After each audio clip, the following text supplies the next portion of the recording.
Olá, meus amigos, aqui é o deputado Lira, do PHS. Sou natural de São Rafael, Rio Grande do Norte. Aos 17 anos, me mudei para Brasília, como a maioria dos nordestinos, em busca de uma vida melhor para si e para a família. Chegando aqui, fui trabalhar de vendedor de loja, vendedor de livros, fiz várias coisas em prol da comunidade, que em 1986 eu me casei e fui morar na então Agrovila São Sebastião. Chegando lá, me deparei com o projeto do governo de inundar toda aquela região, na barragem do Rio São Bartolomeu. E, segundo o governo, as pessoas que moravam lá tinham que sair sem direito a nada. Eu não achava isso justo. Então fui para as ruas, articulei com os outros moradores e criamos a Comissão Pró-Independência para lutar contra a construção da barragem e a favor da criação da região administrativa de São Sebastião. Foram muita luta, muito sofrimento, e que essa vitória veio a acontecer no dia 25 de junho de 1993, quando o então governador Joaquim Roriz sancionou a lei criando a cidade de São Sebastião. Isso, para nós, foi uma vitória muito grande, porque sepultava de uma vez por toda a ideia do projeto da barragem do Rio São Bartolomeu. Após a criação da nossa RA, a cidade foi crescendo e passaram a ocupar o que o governo chamava de área de risco, uma área de brejo, na antiga quadra 3, 5, 7 e 9. E naquela época existia um órgão muito pior do que a AGEFIS nos dias de hoje, por nome de Cibsolo. Chegava, passava o trator em cima da casa das pessoas e não estava nem aí. E foram uma situação desagradável, que foram anos e anos nesse sofrimento. As pessoas construíam, lá vinha um Cibsolo e derrubava tudo. E eu achava isso injusto. Então, na condição de líder comunitário, eu intermediei junto ao governo uma negociação para que, ao invés de simplesmente passar o trator em cima da casa do povo, desse uma outra área para eles construírem e morar com dignidade. O governo acatou essa minha proposta e transferiu os moradores da área de brejo, das quadras 3, 5, 7 e 9, para o que é hoje o bairro Residência Oeste. Primeiro foi a quadra 102, 103, 104. E, aproveitando esse embalo, o governo aproveitou a oportunidade para trazer moradores de outras cidades, do Gama, Santa Maria, Taguatinga, até do Paranoá, para São Sebastião, para ocupar esse bairro por nome de Residência Oeste. Então, gente, a cidade foi crescendo e daí foi surgindo uma outra realidade, a realidade de quem morava no fundo de quintal da casa. O filho casava, os pais cediam um pouco de terreno, ou seja, o fundo do lote, para construir uma casinha, e que às vezes também alugava essa casinha para uma terceira pessoa. Daí vi a necessidade de lutar por moradia. Fundei o movimento dos inquilinos com o intuito de lutar pelos bairros Crixá e Nacional, para transformar, ou melhor, para transferir esses moradores de fundo de quintal, agregados e inquilinos, para um desses bairros, o bairro Crixá, o bairro Nacional e o bairro Dom Pedro II. E que a saga do movimento dos inquilinos durou cerca de 15 anos. 15 anos de luta, de sofrimento, de muita batalha junto aos órgãos públicos, para que o bairro Crixá e Nacional e o bairro Dom Pedro II pudesse se viabilizar. Depois de muita negociação com o governo, nós, os inquilinos, abrimos mão do bairro Dom Pedro II para o governo implantar o que é hoje o bairro Mangueiral. Você que é do Mangueiral, por acaso sabia que antes de ser Mangueiral era Dom Pedro II? Pois é, essa é a nossa história, a sua história do bairro. E após a criação do bairro Mangueiral, nós continuamos também lutando pela implantação do bairro Crixá, que agora, atualmente, já começou a ser erguido lá na região de São Sebastião. Mas, fora a questão da moradia, também me preocupei muito com a questão do emprego. Por eu ter vindo da iniciativa privada, eu tive a ideia de criar o Polo Industrial de São Sebastião, para atender os pequenos empresários da região, serralheiros, marceneiros, oficineiros, para o Polo Industrial. Só que essa luta do Polo Industrial também demorou cerca de 6 anos. E foi através da nossa movimentação, nós fomos até a Câmara Legislativa para que o governo, ou melhor, para que os deputados pudessem aprovar o projeto criando o Polo Industrial de São Sebastião. E na época, o então presidente da Câmara Legislativa, o deputado José Ornelas, ex-governador de Brasília, me chamou na sala do cafezinho da Câmara Legislativa e informou que esse polo industrial seria inviável para a região de São Sebastião, porque, segundo ele, a cidade não tinha condições de ter um polo industrial, porque não tinha indústrias, não tinha grandes comércios que pudessem justificar. E foi através desse entendimento, dessa negociação, que eu sugeri para o então presidente da Câmara Legislativa, José Ornelas, que pegasse esse projeto e levasse para todas as cidades, para que todas as cidades do DF tivessem uma área econômica. E a ideia foi acatada e foi aprovada com o nome de ADE, Área de Desenvolvimento Econômico, popularmente conhecido como PRODEF. Então, onde você vê PRODEF em Brasília, pode ter certeza que surgiu comigo em São Sebastião, lutando pelo polo industrial da cidade. E que muito me orgulho de ter sido autor de uma ideia que já gerou milhares de empregos e tem beneficiado também milhares de empresas. Isso para poder gerar emprego e renda para a população. Após também a criação das ADEs, também veio a minha luta em prol de melhorias para a cidade, cobrando o asfalto, que não tínhamos asfalto, energia elétrica, não tínhamos bancos, não tínhamos escolas, acho que umas 2 escolas que existiam na região, ônibus, era um ônibus de manhã e um outro à noite, da TCB, e que após ter sido criada a nossa cidade, a cidade de São Sebastião, todas as benfeitorias vieram naturalmente. E tudo isso na frente, brigando para atender a nossa cidade. E após essa luta de sofrimento, de reivindicações em prol da cidade, eu resolvi me candidatar para poder fazer mais para a população. Fui eleito deputado distrital em 2014 com 11.465 votos e desde que assumi como deputado tenho destinado recursos para São Sebastião e também para outras cidades do DF, na área de educação, na área de saúde, na área de infraestrutura e também na área do meio ambiente. Para São Sebastião, por exemplo, eu destinei grande parte das minhas emendas, só que 70% da nossa cidade se encontra em área irregular, onde nem todas as emendas puderam ser executadas nessas áreas, porque, segundo o Ministério Público, é inviável o governo colocar luz e água no Morro da Cruz, por exemplo, se o bairro não está regularizado. Então, eu destinei recursos para Morro da Cruz, Capão Comprido, Vila do Boa, São Gabriel, enfim, área rural, mas nem todos esses recursos foram executados devido à falta de regularização. Em 2018, eu inverti o processo. Ao invés de destinar recursos para obras no Morro da Cruz, eu destinei recursos para que a CODAB pudesse legalizar o bairro. E essa legalização começou com o selamento das casas. Primeiro, a nível de satélite, onde toda a imagem foi selada por satélite.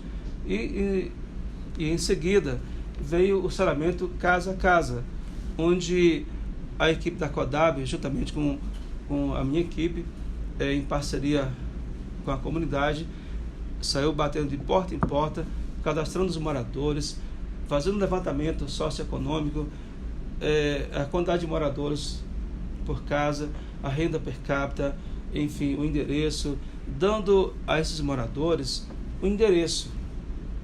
O processo de regulação do Morro da Cruz já iniciou e agora nós estamos trabalhando para que todo bairro possa ter o seu plano urbanístico, onde o governo vai estar apontando quais as áreas serão destinadas para equipamentos públicos, como creches, escolas, postos de saúde, onde a comunidade será beneficiada no futuro próximo. Sem esse estudo, sem esse plano urbanístico, não tem como se colocar um centavo de investimento na comunidade. Tudo isso para que no ano que vem, 2019, você, morador do Morro da Cruz, possa ter todos esses benefícios a partir da regularização do bairro, que já iniciou nessa gestão nossa. E tenho certeza que, uma vez regularizado, todas as benfeitorias, como água, luz, asfalto, esgoto, irão para lá naturalmente, assim como veio para São Sebastião no início da cidade. Então, fora isso também, a mesma coisa se refere ao Capão Comprido, onde também carece de regularização. Não adianta a pessoa dizer que vai colocar asfalto agora, que vai colocar energia elétrica, sem antes regularizar. Quem falar isso, que vai colocar de imediato, estará mentindo, porque isso não será possível enquanto não se concluir o estudo do plano urbanístico. Eu estou empenhado para isso acontecer o mais rápido possível. Fora a questão do Morro da Cruz, do Capão Comprido também, eu também destinei recursos para obras na cidade. A construção dos calçadões, por exemplo, tem beneficiado toda a comunidade, ali do centro, do Residencial Oeste, do Morro Azul, e até mesmo de quem mora no Residencial Vitória, que faz caminhadas diariamente naquele setor. Calçadas no bairro Morro Azul, bairro Bom Sucesso, passando pelo ProDF, Residencial do Bosque, iluminação pública em diversos pontos da cidade, lá na Praça do Padre Galhaço, no Parque do Bosque, todo iluminado, não só na parte interna, mas também no contorno do parque. O bairro São Gabriel, há 15 anos não tinha iluminação pública, foi todo iluminado. Fora isso também, a conclusão da BR-463, se vocês não se recordam, a 463, até pouco tempo atrás, tinha apenas uns 600 metros de obra. E quando eu cheguei, eu intervi junto ao governo, nós conseguimos recursos para concluir toda aquela obra. E foi toda ela concluída, inclusive com a colocação de energia elétrica de ponta a ponta, agora de LED, para toda a comunidade. Então, a mudança no visual e também à noite é bastante visível para todas as pessoas que passam naquele local. A mesma coisa aconteceu em relação à DF-473, toda iluminada até o Trevo da Morte. Inclusive o próprio trevo foi todo iluminado também por conta dessa minha intervenção junto ao governo. Fora isso também, nós temos trabalhado para outras obras na cidade, como por exemplo o Centro de Convivência do Idoso foi construído, entregue para a comunidade. Temos a ponte que liga o João Cândido ao centro, que até pouco tempo atrás também, quando chovia, inundava tudo e ficava intransitável, não só de carro, mas também a pé. As pessoas não conseguiam atravessar de um lugar para o outro por conta da enchente. Nós construímos a ponte com o apoio da Nova Cap e que hoje não tem mais esse problema. A mesma coisa aconteceu também na região de Cavas, onde a ponte caiu e através do DR, em parceria com a administração regional, foi feita uma nova ponte, foi toda ela arrumada e o problema foi também solucionado. Ainda falando de obras, nós também construímos, no caso, destinei recursos para construção de estacionamentos ali próximo ao CRAS, na quadra 202, lá na 104, próximo ao Supermercado União, também estacionamento, pracinhas e bicicletários também foram construídos. Ciclovias na cidade também foi construída também para poder apoiar o ciclista que vai para o trabalho de manhã cedo. Na área rural, uma outra reivindicação também que nós atendemos, que foi a perfuração de 7 poços artesianos, e que para o próximo ano está previsto a perfuração de mais 20 poços artesianos para que a comunidade rural de São Sebastião possa ter água, inclusive no período de seca. Além do poço, também nós estamos trabalhando para que haja a canalização, porque não adianta só perfurar o poço se não colocar energia elétrica trifase para que possa bombear a água até a superfície e abastecer os moradores das chácaras. Tudo isso nós estamos trabalhando. Ainda em relação à área rural, eu destino recursos para a compra de máquinas e equipamentos para que a administração regional pudesse ceder para os agricultores no período antes das chuvas, para poder arar a terra, preparar todo o ambiente para a plantação no período de chuvas. Também nós destinamos recursos para a Secretaria de Agricultura, para a Emater, para a compra de tratores para os assentamentos 1º de julho e 15 de agosto em Nova Camapuã. E por falar em Nova Camapuã, também nós conseguimos junto à SEB para que fosse instalada toda uma rede de postes para que a energia possa chegar até as chácaras daquela região. E atualmente nós estamos trabalhando para que a área rural possa ter a Feira do Produtor Rural na própria cidade, onde já existe a área e os recursos também já estão sendo previstos na lua desse ano, para que no ano que vem a administração regional já possa construir a Feira do Produtor Rural. Além do mais, também existe projeto nosso de ampliação e urbanização e reforma do Parque de Exposição Agropecuária de São Sebastião para sediar grandes eventos na comunidade. E quem ganha com isso é a população, porque cada evento que acontece traz pessoas de fora, que vai gastar na própria cidade, vai também ajudar a girar a economia local. Daí a importância de se ampliar o parque de exposição para grandes eventos e também em apoio à própria comunidade. E estou aqui para falar de saúde. Todos vocês sabem muito bem que a saúde no Brasil é um caos, é um buraco sem fundo. Por mais que se invista nela, mais problemas existem. E aqui no DF não é muito diferente não.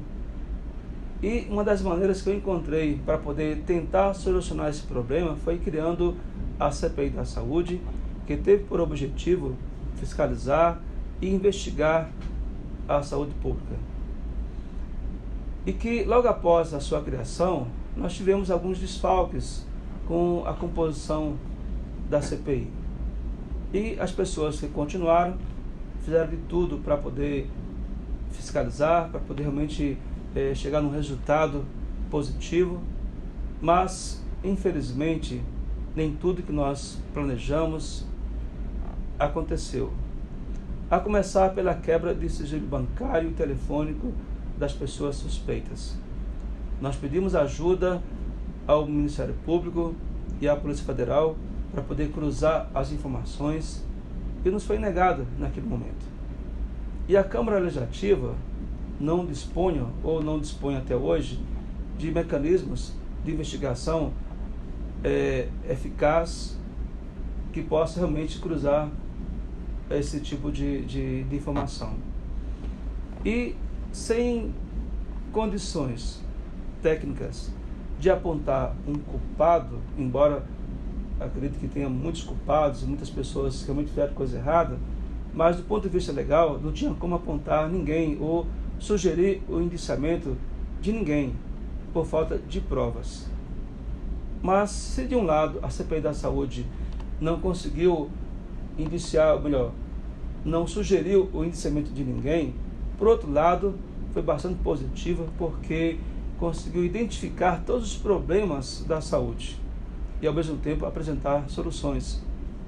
Eu estive na condição de membro da CPI lá no Hospital de Grajaú, em São Paulo, uma região muito maior do que aqui de Brasília, que fica numa região de 4 milhões de habitantes e que a estrutura física é 2 vezes maior do que o hospital de base. E eu entrei na fila, onde tinha umas 10, 15 pessoas ali sentadas para ser atendidas, e eu perguntei para uma daquelas pessoas quanto tempo levava para uma pessoa que estava com a pulseirinha verde ser atendida. E a pessoa respondeu que no máximo 1h30, 2 horas, isso quando demora muito. E eu lembrei que aqui em Brasília, a pessoa que tem uma pulseirinha verde na UPA ou no hospital, passa-se quase um dia para ser atendido. Logo vi que tinha alguma coisa diferente no hospital de Grajaú. Fui até a direção do hospital e procurei identificar a respeito da administração, como que o hospital realmente é administrado. Descobri que o hospital de Grajaú é administrado pelo Instituto Sírio-Libanês e que as pessoas que trabalham lá são todos trabalhadores com carteira assinada, não tem nenhum servidor público. E que o médico, o enfermeiro, ou até mesmo a pessoa que trabalha na limpeza, faltar ao serviço e não justificar a sua falta, poderá ser demitido por justa causa. Coisa impossível de acontecer aqui no DF, onde alguns médicos, com apoio do sindicato, licença-prêmio, um atestado atrás do outro, e a população mesmo, que precisa do atendimento, fica sem. E também quis saber da direção sobre os custos. Descobri que o custo mensal do Hospital de Grajaú é em torno de 12 milhões de reais, enquanto aqui no DF, o nosso hospital de base, pasmem vocês, um prédio que é a metade do hospital lá de São Paulo, tem a metade dos servidores, ou melhor, dos trabalhadores lá de São Paulo, e o custo é em torno de 54 milhões de reais. O atendimento nem sempre satisfatório. Daí eu entendi que o problema está na gestão. Por isso eu sugeri, foi uma das coisas que aconteceu na CPI de bom, que o governo pudesse descentralizar a administração dos hospitais públicos de Brasília, dando mais autonomia para que os hospitais pudessem comprar os equipamentos, comprar os remédios, contratar pessoal, demitir pessoal, se assim for necessário, mas que o resultado final fosse um bom atendimento à população. Foi aí que surgiu o Instituto Hospital de Base, onde o governador Rodrigo Hollenberg, justamente com o secretário Humberto Lucena, fez essa descentralização. E hoje acreditamos que o Instituto Hospital de Base já está funcionando bem diferente de alguns meses atrás, e a tendência é melhorar cada vez mais, para que você que está na ponta possa ter um bom atendimento. Com isso, o Instituto Hospital de Base já está tendo condições de zerar as filas de cirurgias, certo? E acreditamos que dentro de um futuro próximo, a população do DF vai entender da importância da criação do Instituto Hospital de Base. Fora isso também, eu lutei pela criação do Hospital de São Sebastião, que é uma necessidade da comunidade, e que logo que eu assumi como deputado distrital, fui até o secretário de Saúde reivindicar a construção do hospital, e na ocasião descobri que não tinha projeto para São Sebastião, e a área antes destinada para essa finalidade tinha sido invadida por terceiros, e que nem isso mais existia. Então eu sugeri para o secretário que elaborasse o projeto, que eu teria condições de correr atrás dos recursos junto ao governo federal.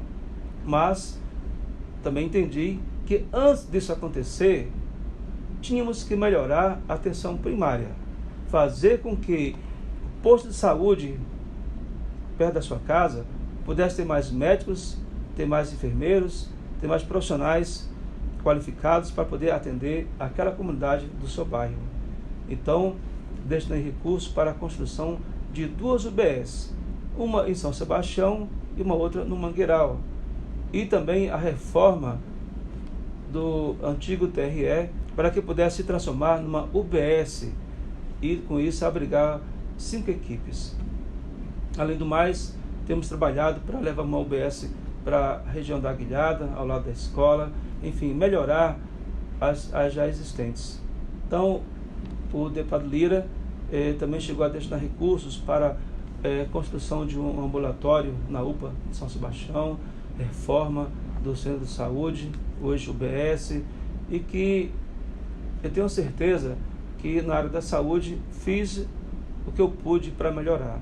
Descobri que o problema não é nem de dinheiro, porque são cerca de 8 bilhões de reais que é gasto na saúde todos os anos, e também temos mais de 36 mil servidores.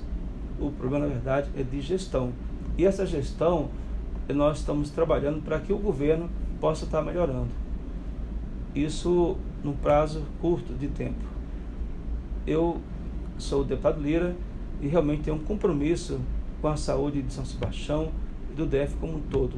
Porque não faz sentido você chegar na UPA 7 da noite e sair 7 da manhã do dia seguinte. Queremos uma saúde de qualidade e tenho trabalhado para isso acontecer através de pequenas ações. Fora isso também, nós temos trabalhado na área da educação. Eu destinei recursos para cerca de 6 escolas esse ano, e para o próximo ano nós conseguimos votar na LDO desse ano, que é a Lei de Diretrizes Orçamentárias, para que no próximo ano todas as escolas de São Sebastião possam ser reformadas pelo governo. Eu disse todas as escolas. E também na questão da educação, eu investi na qualificação profissional, com cursos de agente de portaria, de merendeira, de monitor escolar, de panificação e diversos outros cursos, onde até agora, em todo o DF, já formamos mais de 6 mil profissionais, mão de obra qualificada, e preparando as pessoas para o mercado de trabalho, onde muitos desses profissionais já estão trabalhando, inclusive. Ainda na parte de educação, tenho investido na formatura comunitária, onde cerca de 10 escolas têm sido beneficiadas desde 2015, com realização de formaturas, onde o aluno recebe a beca, tem um baile de formatura, recebe o seu diploma, enfim, é um momento marcante na vida do estudante, para que mais e mais alunos possam ser beneficiados. Bom, gente, como disse, sou o deputado Lira, moro em São Sebastião, mas hoje sou deputado de todo o DF, de todas as cidades. E onde me chamam, lá estarei. No Riacho Fundo, na Ceilândia, em Taguatinga, Sobradinho 2, Fercal, Paranoá, Itapuã, Gama, Guará, Cruzeiro, Planaltina e por aí vai. Então, onde você me chamar, lá estarei, porque eu sou morador do DF, porque fui eleito não para ser servido, mas para servir ao próximo. Contem comigo sempre. Deputado Lira, meu número 31456. Conto com o seu apoio e o seu voto da sua família também.